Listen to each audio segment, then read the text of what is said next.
Hello friends. So today we will do the topic financial markets and institutions. So unit 1 से start करते हैं. Unit first जो है वो बात करती है इंडियन फाइनेंशियल सिस्टम ओवरव्यू. ठीक है, तो हमें समझना होगा कि इंडियन फाइनेंशियल सिस्टम क्या है. फाइनेंशियल सिस्टम क्या होता है? कोई भी एक सिस्टम जिसके अंदर इंस्टीट्यूशंस, मार्केट्स, इंस्ट्रूमेंट्स, रूल्स, इन सब का एक नेटवर्क हो, जिससे जो फ्लो ऑफ मनी है लोगों के बीच में, बिजनेसेस के बीच में, गवर्नमेंट के बीच में इजीली हो पाए वो फ्लो ऑफ मनी, ताकि mobilisation and allocation of money efficiently हो in the economy of a nation. और इससे क्या होगा, अगर कोई भी इंडियन फाइनेंशियल सिस्टम जो है ये हेल्प करता है सेविंग में, इन्वेस्टिंग में, बोरोइंग में और मनी को एफिशिएंटली लैंड करने में. ठीक है, तो इसमें हम कोट भी यूज़ कर सकते हैं अपने मेन साइंस राइटिंग में, है ना, उसको एनरिच करने के लिए. लाइक डॉक्टर रघुराम राजन का कोट है कि India's financial system is the backbone of its economic development. इसी तरह से हम कोई डेफिनेशन भी दे सकते हैं. ठीक है, तो ऐसे करेंगे इसको. उसके बाद फीचर्स क्या है इंडियन फाइनेंशियल सिस्टम के?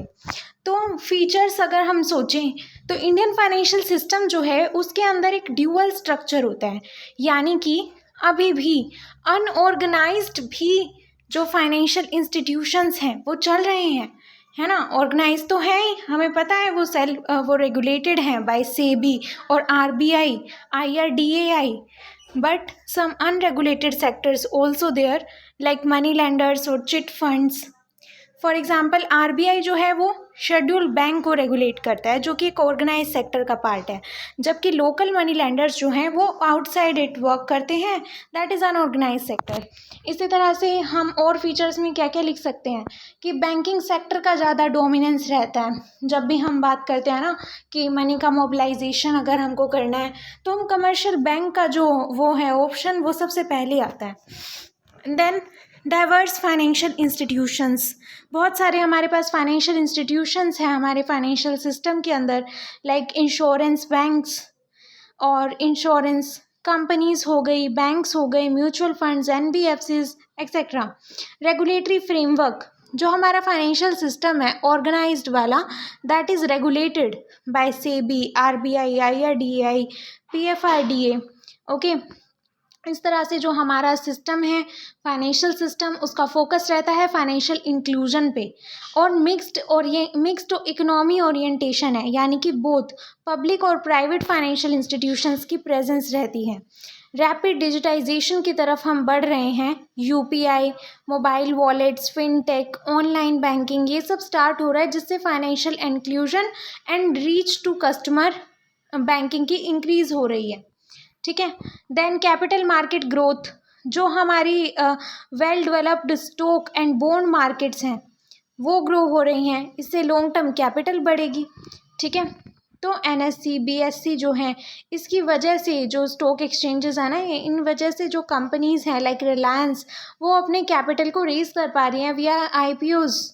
ओके, सो इससे कैपिटल फॉर्मेशन, कैपिटल ग्रोथ हो रहा है इकोनॉमी में. देन हम फाइनेंशियल सिस्टम की हेल्प से ग्लोबल इकोनॉमी के साथ इंटीग्रेट कर पाते हैं, यानी कि FDI, FII, इन सब की तरफ ओपननेस हमारी इकोनॉमी की बढ़ती है. ओके, देन डेवलपमेंटल और प्रोपोर्शनल रोल हो गया कि हमारा जो फोकस है वो सिर्फ प्रॉफिट पे नहीं होता है, नेशन बिल्डिंग पे भी है फाइनेंशियल सिस्टम का. क्योंकि अब हम जो रिफॉर्म्स लेके आ रहे हैं, न्यू रिफॉर्म्स, वो सिर्फ और सिर्फ इसलिए नहीं है कि ट्रांसपेरेंसी बनी रहे फाइनेंशियल सिस्टम में, एफिशिएंसी बनी रहे ताकि प्रॉफिट मेकिंग हो, बल्कि इसलिए भी है कि जो हमारा फाइनेंशियल सिस्टम है उससे नेशन बिल्डिंग हो. ठीक है, एनवायरमेंटली कॉन्शियसनेस बढ़े, है ना, रूरल पीपल की तरफ रीच बढ़े बैंकिंग सेक्टर की, फाइनेंशियल इंक्लूजन हो, इंक्लूसिव ग्रोथ की तरफ भी हमारा ध्यान है. उसके बाद हम बात करें अगर फंक्शंस और इम्पोर्टेंस की इंडियन फाइनेंशियल सिस्टम के, तो हम क्या क्या लिख सकते हैं कि मोबिलाइजेशन ऑफ सेविंग्स हो रहा है फाइनेंशियल सिस्टम से. देन हम कैपिटल फॉर्मेशन कर पाते हैं, है ना, लाइक इन्वेट्स वगैरह हैं, अगर वो कैपिटल रेज करेंगे तो कैपिटल फॉर्मेशन होगा। कैपिटल फॉर्मेशन होगा तो उससे वो रोड्स और एनर्जी प्रोजेक्ट्स के लिए फंडिंग दे पाएंगे। उसके बाद और क्या इंपॉर्टेंस और फंक्शन है इनकी कि एफिशिएंटली रिसोर्सेज को एलोकेट करना। लाइक आरबीआई जो है पीएसएल गाइडलाइंस इशू करता है कि इन बैंक्स को पर्टिकुलर इतने परसेंट अपनी लैंडिंग का जो प्रायोरिटी सेक्टर हैं उनको देना है, like agriculture, MSME, weaker sections etcetera. उसके बाद जो फाइनेंशियल सिस्टम है वो फाइनेंशियल इंक्लूजन को प्रमोट करता है, फाइनेंशियल स्टेबिलिटी को मेंटेन करने में हेल्प करता है, इकोनॉमिक डेवलपमेंट में हेल्प करता है। लाइक एमएसएमईज को क्रेडिट सपोर्ट दिया गया था under emergency credit line guarantee scheme, है ना। लिक्विडिटी प्रोविज़न, इससे जो होगा फाइनेंशियल सिस्टम से जो फंड्स हैं वो हमारे पास तभी अवेलेबल हो जाएंगे जब भी हमें ज़रूरत होगी, तो लिक्विडिटी रहेगी। इनोवेशन, एंटरप्रेन्योरशिप, ये सब हम एनकरेज कर पाएंगे। देन मॉनेटरी पॉलिसी ट्रांसमिशन जो है उसको सपोर्ट मिलेगा, यानी कि एक ये चैनल की तरह बनेगा जिससे आरबीआई की मॉनेटरी पॉलिसी के लिए एक फाइनेंशियल सिस्टम इस तरह से चैनलाइज हो जाएगा कि उसमें आरबीआई को भी मॉनेटरी पॉलिसी ट्रांसमिशन करने में सपोर्ट मिलेगा। ठीक है।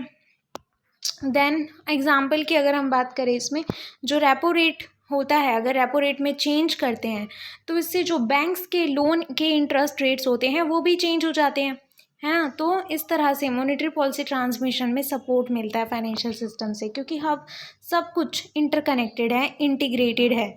उसके बाद फाइनेंशियल सिस्टम से हमारी इंडियन इकोनॉमी ग्लोबल मार्केट्स के साथ इंटीग्रेट हो रही है, एफपीआई, एफडीआई एक्सेट्रा आ रहे हैं। उसके बाद ये इंपॉर्टेंट हमारे पास डायग्राम है कि इंडियन फाइनेंशियल सिस्टम जो है उसका ओवरव्यू अगर हम देखें तो इंडियन फाइनेंशियल सिस्टम के अंदर दो सिस्टम आते हैं, formal and informal. Formal that is organised financial system and informal that is unorganised. Unorganised के अंदर money lender, local bankers, traders, landlords, ये सब आते हैं जिनके ऊपर कोई रेगुलेशन नहीं है, कोई रेगुलेटरी बॉडी नहीं है। लेकिन फॉर्मल वाले जो हैं उनके ऊपर रेगुलेटर्स हैं, रेगुलेटरी बॉडी है, like MOF, ministry of finance, SEBI, RBI, IRDAI. ठीक है, तो ये हो गए।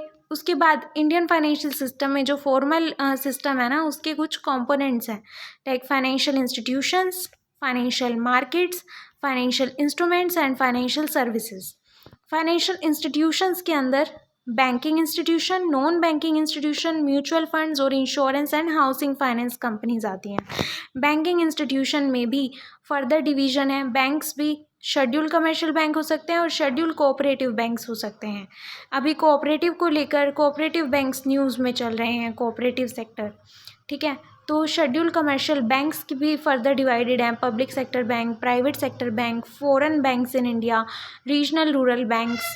ठीक है, और दूसरा हमने देखे शेड्यूल कोऑपरेटिव बैंक्स। उसके बाद नॉन बैंकिंग के अंदर एक तो एनबीएफसी हो गए, नॉन बैंकिंग फाइनेंशियल कंपनीज। दूसरा development finance institutions. Development finance institutions भी 3 टाइप में हैं, फर्दर डिवाइडेड है, like all India financial institutions जिसके अंदर आता है IFCI, IB, IDBI, SIDBI, IDFC, NABARD, Exim bank, NHP.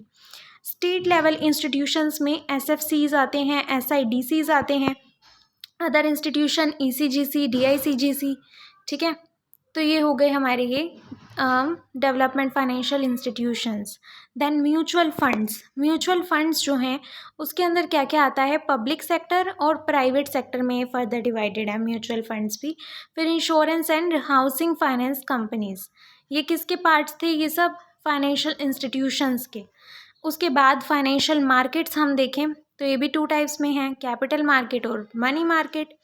Capital market जो है वो लॉन्ग टर्म के लिए होती है ना, मोर देन 1 ईयर के लिए जब हमें इन्वेस्टमेंट करना होता है। Money market less than 1 year के लिए जब इन्वेस्टमेंट करना हो।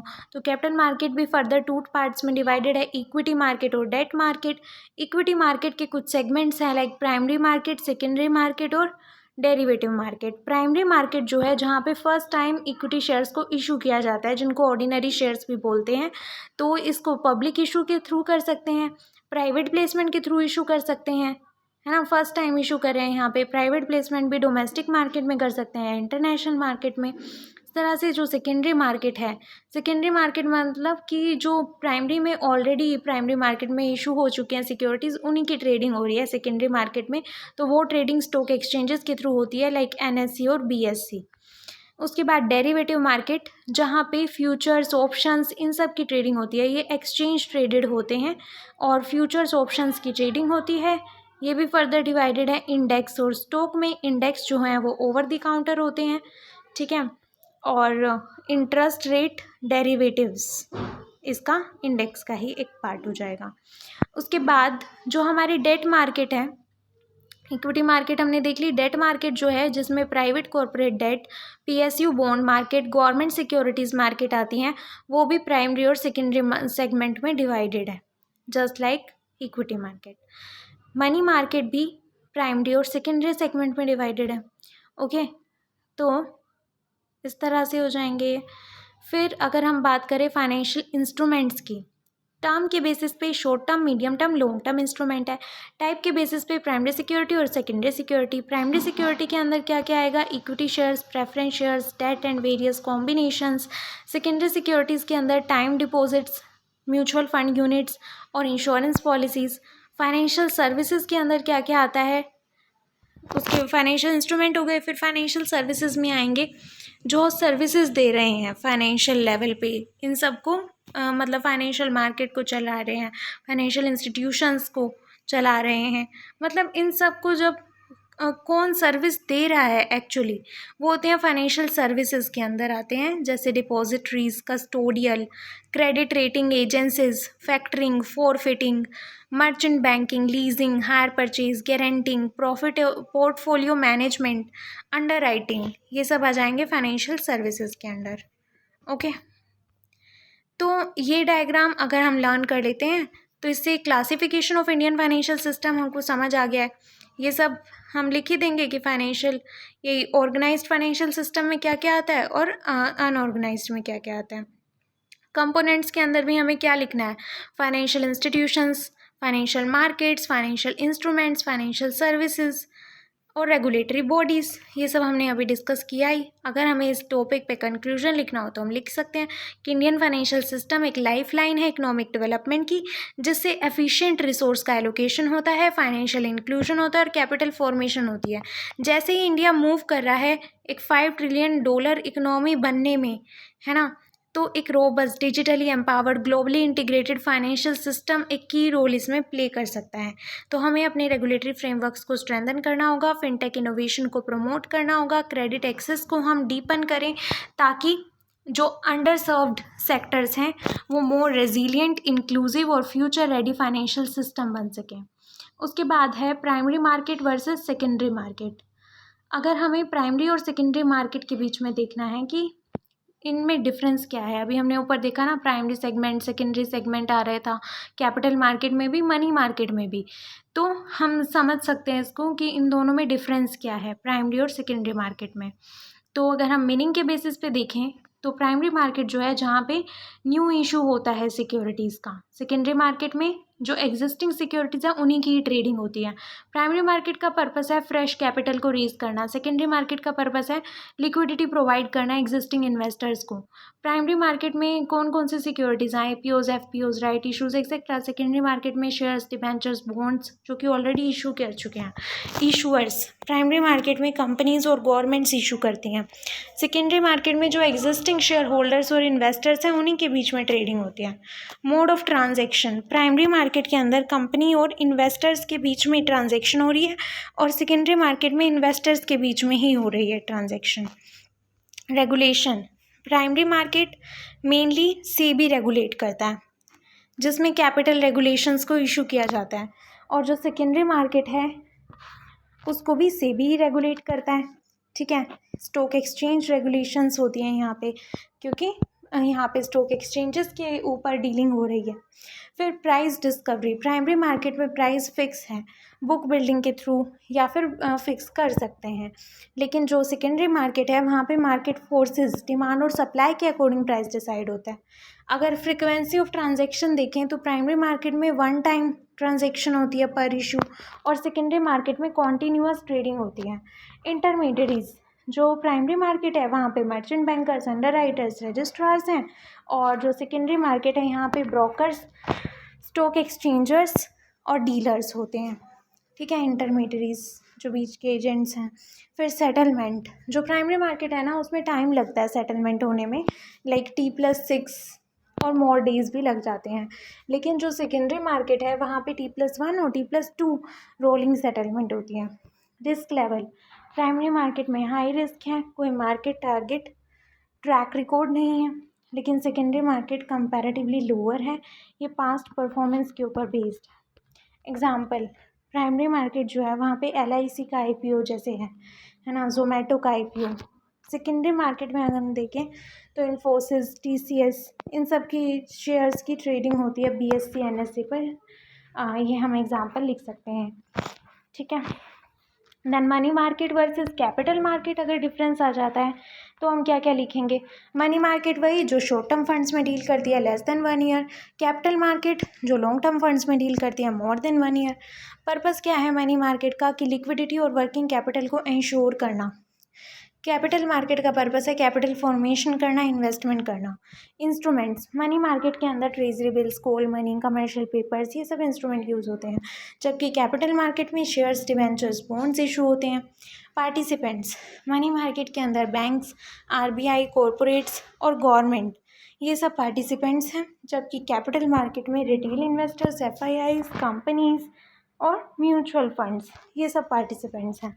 मार्केट रेगुलेशन, मनी मार्केट को RBI रेगुलेट करता है और कैपिटल मार्केट को SEBI रेगुलेट करता है। रिस्क लेवल, मनी मार्केट में लो रिस्क लो रिटर्न है, लेकिन कैपिटल मार्केट में higher risk potentially higher return. और लिक्विडिटी अगर हम देखें तो मनी मार्केट में हाईली लिक्विड होते हैं क्योंकि लो रिस्क ही है ना। हम इनको कभी भी मतलब 1 ईयर से कम का इनका टाइम पीरियड है तो हम इनको निकाल सकते हैं, इसको बेच के पैसे ले सकते हैं, है ना। तो शॉर्ट मेजॉरिटी है और लो रिस्क है, लो रिटर्न है, हाईली लिक्विड है, शॉर्ट मेजॉरिटी है। लेकिन कैपिटल मार्केट में लेस लिक्विडिटी है as compare to money market, क्योंकि वहाँ more than 1 ईयर का टाइम पीरियड होता है मेजॉरिटी का, इसलिए। मार्केट स्ट्रक्चर, जो मार्केट स्ट्रक्चर है वो इनफॉर्मल है, मोस्टली ओवर द काउंटर होता है यहाँ पे मनी मार्केट में। लेकिन कैपिटल मार्केट में ऑर्गेनाइज होता है स्टॉक एक्सचेंजेस के थ्रू, NSE, BSE। फिर टाइम हॉरिजोन, ये जो है मनी मार्केट वो शॉर्ट टर्म नीड्स यानी कि वर्किंग कैपिटल को देखते हैं, लेकिन यहाँ पे कैपिटल मार्केट में लॉन्ग टर्म फाइनेंसिंग के ऊपर ध्यान दिया जाता है, इंफ्रास्ट्रक्चर एक्सपेंशन एक्सेट्रा पे। उसके बाद इन्वेस्टर प्रोफाइल, यहाँ पे मेनली जो बैंक्स हैं, फाइनेंशियल इंस्टीट्यूशंस हैं, वो सब इन्वेस्ट करते हैं किसके अंदर, मनी मार्केट में, मेनली इंस्टीट्यूशनल है। लेकिन capital market is both institutional and retail investors यहाँ पे डीलिंग करते हैं।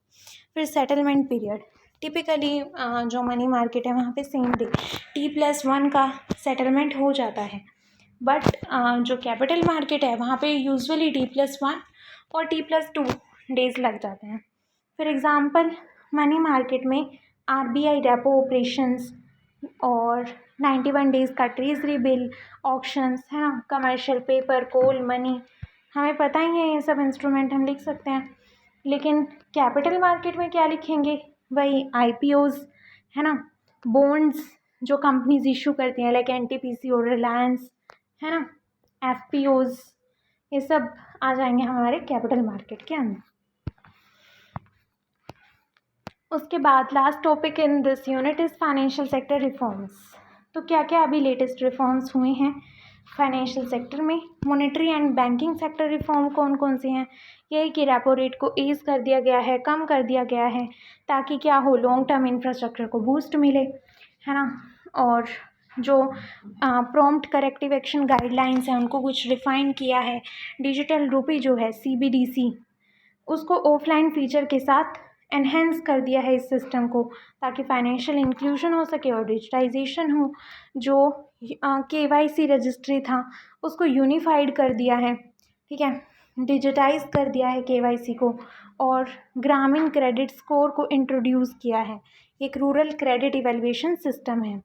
देन MSME क्रेडिट लिमिट बढ़ा दी एंड KCC कैप भी। और बैंक ओनरशिप रोल का रिव्यू हुआ है, लाइक RBI एक्सप्लोर कर रहा है more than 15% foreign strategic stake in Indian banks. Digital deposit buffer adjustments हुई हैं, अभी के टाइम पे। और digital banking and personal loan discipline जो है इसी को में मेंटेन किया जा रहा है। अब डिजिटाइज्ड हो रहा है सब कुछ, तो डिजिटल रिफॉर्म्स आ रहे हैं न्यू न्यू। उसके बाद कैपिटल मार्केट में क्या क्या रिफॉर्म्स हुए हैं, लाइक सेबी के कुछ रिफॉर्म्स हैं। न्यू डिलिस्टिंग रूट आया है पीएसयूज़ के लिए, मोर देन 90% स्टेक का, ठीक है। और जो आईपीओ से पहले, आईपीओ इशू करने से पहले प्री आईपीओ डीमैटेरियलाइजेशन करना, यानी कि डीमैट अकाउंट को ओपन कराना कंपल्सरी कर दिया है, मैंडेटरी है, ठीक है। इसके बाद जो एफपीआई नॉर्म्स हैं, फास्टर आईपीओ प्रोसेसिंग है, इन सबको सिंप्लीफाई कर दिया है। एंजल टैक्स हटा दिया है ताकि स्टार्टअप इकोसिस्टम को बूस्ट मिले, है ना। T+1 रोलिंग सेटलमेंट हो गई है, ट्रेड सेटलमेंट साइकिल शॉर्ट कर दी गई है, इनविट्स और रिट्स के नॉर्म्स को रिलैक्स कर दिया गया है, ठीक है। AIF जो है alternate investment fund reporting norms, इससे क्या होगा, ये लेके आए हम ताकि ट्रांसपेरेंसी कंप्लायंस हमारा बढ़ेगा। इस तरह से बॉन्ड और डेट मार्केट जो है वहाँ पे क्या रिफॉर्म्स हुए हैं, यही कि पार्शियल क्रेडिट एनहेंसमेंट किया गया है, इंफ्रास्ट्रक्चर बॉन्ड क्रेडिट रेटिंग जो है उसको सपोर्ट दिया गया है नैपफिड और स्वामी स्कीम के थ्रू। Then green bond government of India issue करती है, ठीक है। Zero coupon zero principal instruments आजकल चले हुए हैं। उसके बाद इंश्योरेंस एंड पेंशन रिफॉर्म्स में अगर हम देखें तो 100% एफडीआई अलाउ कर दिया है इंश्योरेंस में बजट 2025 में, ठीक है। पेंशन कोऑर्डिनेशन फोरम लेके आए हैं, है ना, ताकि इनोवेशन प्लेटफॉर्म बन जाए पेंशन प्रोडक्ट डेवलपमेंट के लिए। उसके बाद फिनटेक डिजिटल फाइनेंशियल रिफॉर्म में डीपीआई आया है, डिजिटल पब्लिक इंफ्रास्ट्रक्चर, जिसमें यूपीआई आधार डिजी लॉकर को इंटीग्रेट कर देंगे। अकाउंट एग्रीगेटर फ्रेमवर्क लेके आए हैं, सहमति इकोसिस्टम को एक्सपेंड किया है, डिजिटल लैंडिंग गाइडलाइंस आई हैं, फिनटेक सैंडबॉक्स फेज़ 3। सैंडबॉक्स क्या है, एक टेस्टिंग मैकेनिज्म है, ठीक है, क्रॉस बॉर्डर पेमेंट इनोवेशन को लाने के लिए उस पर टेस्टिंग चल रही है, उसका फेज़ 3 हुआ है अब, ठीक है। तो यूपीआई अपडेट्स, ये ज्ञान पीसीआई ने कंसेंट बेस्ड सीडिंग को ऐड कर दिया है, okay. Then cyber fraud counter measures के लिए .bank.in जो है ये लॉन्च किया गया है ताकि ऑनलाइन फ्रॉड कम हो सके। इस तरह से फाइनेंशियल इंक्लूजन और गवर्नेंस रिफॉर्म में केवाईसी को सिंप्लीफाई कर दिया गया है, ठीक है। और जो माइनर ऑफेंसेस हैं उनको डीक्रिमिनलाइज कर दिया गया है, कंपनीज एक्ट के प्रोविज़न लिबरलाइज कर दिया है, ओके। इस तरह से जो मर्जर्स रीस्ट्रक्चरिंग है उसको फास्टर करने के लिए इस प्रोसेस को सिंप्लीफाई कर दिया है। और बिट्स जो हैं बायलैटरल इन्वेस्टमेंट ट्रीटीज़ उनको रिवैम्प किया है, ठीक है, एफडीआई को बूस्ट किया है। और उसके बाद जो करेंसी मैनेजमेंट रिफॉर्म्स है वो लेके आए हैं, लाइक 2 रुपीज़ 5 रुपीज़ 2000 रुपीज़ के नोट्स को डिसकंटिन्यू किया, और जो नोट्स हैं उनको इम्प्रूव किया है, नोट सॉर्टिंग को सा मुद्रा के थ्रू, ठीक है, सा मुद्रा के थ्रू नोट सॉर्टिंग को इम्प्रूव किया है। उसके बाद क्या है, नॉमिनेशन कंज्यूमर प्रोटेक्शन रिफॉर्म्स लेके आए हैं। और इस तरह से हम देखें फॉरेन एक्सचेंज मार्केट में भी कुछ रिफॉर्म लेके आए हैं, like special rupee vostro account, rupee dirham and kyat settlement, NDF FX interventions, external commercial borrowings को लिबरलाइज कर दिया है, फीमा अपडेट्स आए हैं, ओवरसीज रेमिटेंस रूल्स को टाइटन कर दिया है। ईएसजी और सस्टेनेबिलिटी रिफॉर्म हम देखें तो उसमें जो business responsibility and sustainability reporting है इसको मैंडेटरी कर दिया है टॉप 1000 लिस्टेड कंपनीज के लिए, ओके। ग्रीन टेक्सोनोमी और क्या कार्बन क्रेडिट फ्रेमवर्क्स लेके आए हैं, ठीक है, ताकि सस्टेनेबल डेवलपमेंट गोल हमारा अचीव हो पाए, ईएसजी जो फाइनेंसिंग है वो क्रेडिबली हो पाए।